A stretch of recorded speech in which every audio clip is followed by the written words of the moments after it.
Spotlight.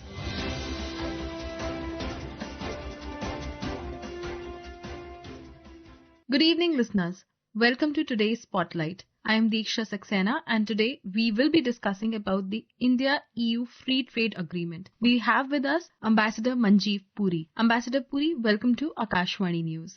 Thank you, Deeksha. India-EU Free Trade Agreement has concluded today. It is being termed as a strategic breakthrough in India's global trade engagement. The negotiations were started in 2007 on India-EU FTA, but in 2013 it was left due to difference in scope and expectations from the deal. On 17th June 2022, the European Union relaunched negotiations with India for a free trade agreement and launched separate negotiations for an investment protection agreement and an agreement on geographical indications, GIs. Negotiations for a free trade agreement were concluded on 27th January 2026, that is today. So before we progress any further in discussion, let's first listen to Prime Minister Narendra Modi as he speaks about the benefits of the FTA, and he described this as a blueprint for shared prosperity. आज भारत ने अपने इतिहास का अब तक का सबसे बड़ा फ्री ट्रेड एग्रीमेंट संपन्न किया है। यह एक ऐतिहासिक समझौता हमारे किसानों, हमारे छोटे उद्योगों, इसके यूरोपियन मार्केट तक पहुंच आसान बनाएगा, मैन्युफैक्चरिंग में नए अवसर पैदा करेगा और हमारे सर्विसेज सेक्टर के बीच सहयोग को और प्रबल करेगा।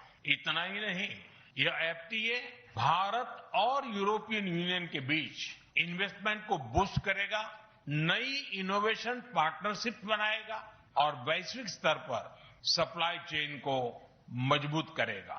यानी यह सिर्फ ट्रेड एग्रीमेंट नहीं है, यह साझा समृद्धि का नया ब्लूप्रिंट है। Ambassador Puri, first of all, before we delve into the discussions and the details of this agreement, can you tell us why is it being referred to as the mother of all deals?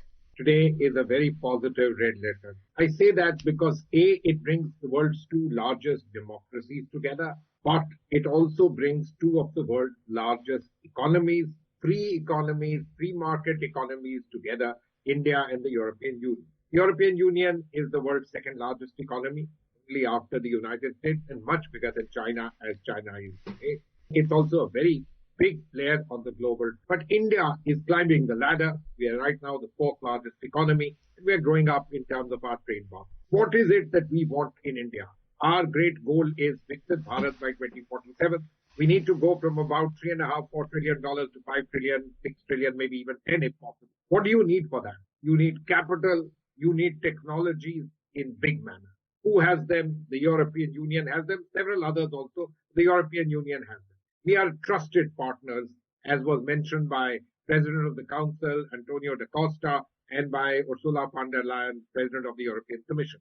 It is therefore a meeting ground of those two economies, which are huge, big, which have shared interests, which have shared principles.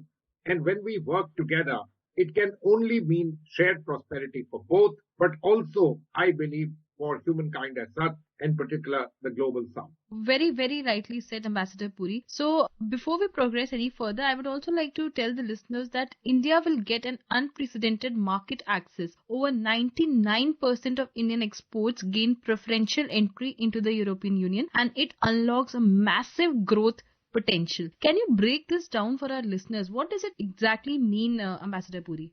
So, Deeksha, one, we should understand that many of the products that we export to the European Union are products which are where we benefit by having lower costs of production. Secondly, the European Union had been giving preferential trade benefits, tariff benefits, to what are called least developed economies. Bangladesh is a case in point. A whole lot of textile exports from India over the past several years shifted to Bangladesh because they had tariff preferences and we didn't have tariff preferences. This agreement neutralizes that, in a sense, helps us get jobs back to India because many Indians were the investors in Bangladesh. It gets us back. Secondly, what does it do? It opens the way not only for things that we've been exporting. My understanding is it opens the way for European companies to invest in India, take advantage of our skill sets, our huge abilities at being able to deliver in a much more cost-effective manner and given the facts of the trade, be able to re-export back to their countries and in fact export across the world.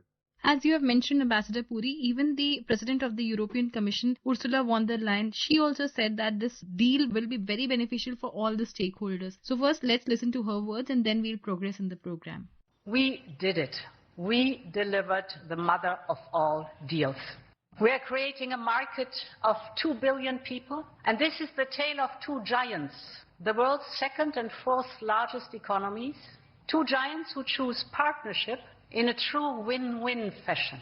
A strong message that cooperation is the best answer to global challenges.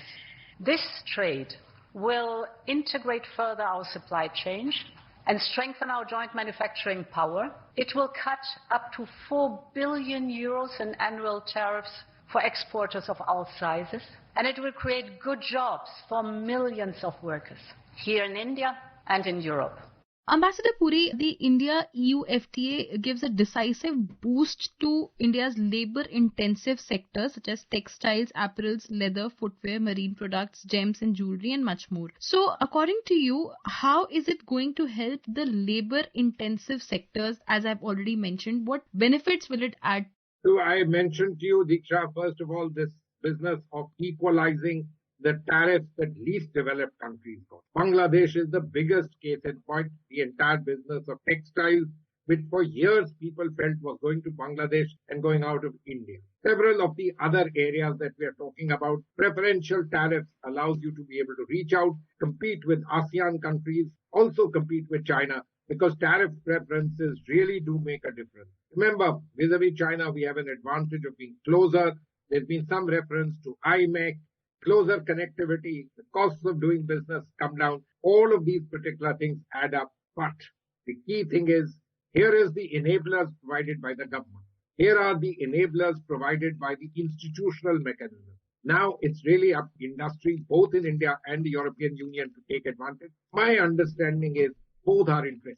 Both want to do things. And I hope that next year or 2027, whenever this agreement hopefully will come into force, after all the processes have been done at the European end, it will mark a significant beginning for both the economies to take their own shared prosperity forward, also to be much greater partners for greater global good. Ambassador Puri, also I would like to understand from you, how is the FTA facilitating the cooperation in critical areas like AI, clean technologies and semiconductors, supporting India's technological advancement?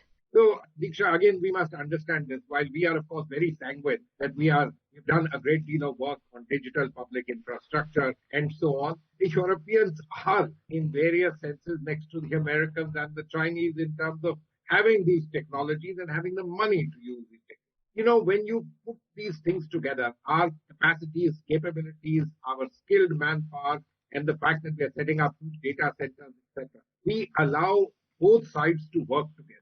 The critical thing in all this, what do companies look for? They look for trust. They look for certainty, legal certainty, very important for countries. They're willing to take care of many other things, but there's legal certainty which these agreements.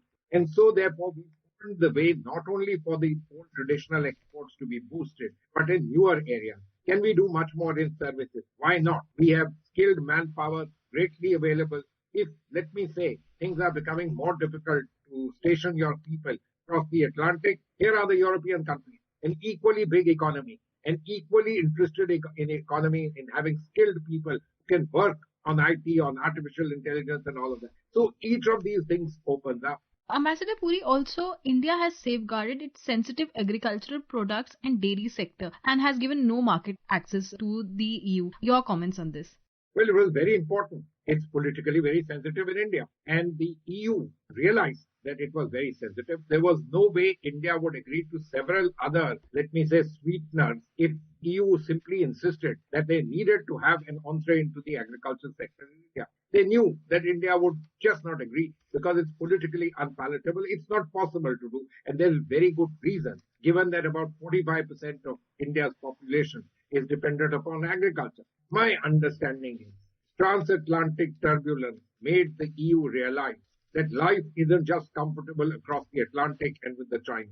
You had to look for multi-alignment. Here was a country which was an old partner, which was a trusted partner. Let's agree to keep something on the back burner, even though it's important for us domestically, because we are building a relationship which is of a much greater, bigger order and which can have great benefits to us. And so therefore, they turned around, took the necessary steps on that count.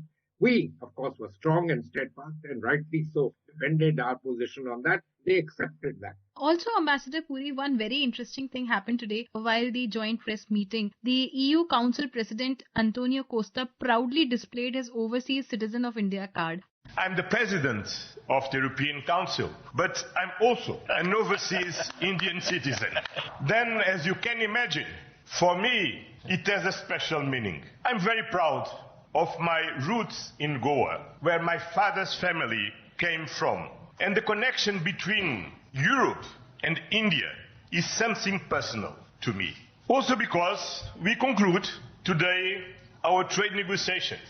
How do you view this? When he acknowledged that the president said that he's very proud of his Indian roots, his roots in Goa. How do you view this? You know, not many people recall, but Antonio da Costa was the first person of Indian origin to become a leader in Europe when he became Prime Minister of Portugal somewhere in 2015-2016. And did you know that he was also a recipient of the Pravasi Bharatiya Samman? So it's not only that in 2016 or 17 that he was the chief guest in Bangalore at the Pravasi Bharatiya Divas, but he was the awardee also out there. So look, certainly this was important. It felt very good and excellent, but let's be very clear. Antonio da Costa and others, they know it. They trust India. We are a democracy. Ursula von der Leyen, who may not have these relationships, also knows India. So do their negotiators. And they trust us. They know that we are a democracy and open society. But above all, I'm sure they've safeguarded their interests. They looked at it in a holistic manner, just as we've safeguarded our interests. Nation states work on these things. Civilizational ties are important. They build chemistry, which is also very important. At the end of the day, I think we are mature governments, mature member states of the global community, and we know how to look after our interests nationally as nation states. Both sides have done it, which is why there is shared prosperity in such a comprehensive agreement. Lastly, Ambassador Puri, since we are progressing towards the end of the discussion, EU has become the 22nd FTA partner of India. So, since 2014, India has signed trade deals with a number of countries. And in 2025, India signed a trade deal with Oman, UK and also New Zealand. So, in your opinion, how the world is viewing at India and how India is becoming a lucrative partner for countries globally? Deeksha, there are only about 5 geographies in the world with whom we have more than $100 billion in trade. The EU, the United States, UAE, ASEAN and China. Now, one of them is for geopolitical reasons very difficult for us to have what we may call a free trade agreement, even though India-China trade is really of a very large order. You have no choice in the matter. You need to have bilateral arrangements in place. And so therefore, necessity, as they say, is the mother of invention. We've done what we had to do. We've always counted the pennies and the dollars and tried to see what happens. The Europeans, they are the old, as they say, colonial pals. They know everything. They've been there, done that. They fight for every cent and dollar or penny and euro, if I may say so. And life was difficult getting along. In some ways, if I may say so quite openly, a nudge from across the Atlantic Ocean meant that they decided that, look, it was in their interest to lower their sort of expectations and their push. And we realized that, look, we have to build multi-alignment in real sense, not just in talk, but walk this particular talk.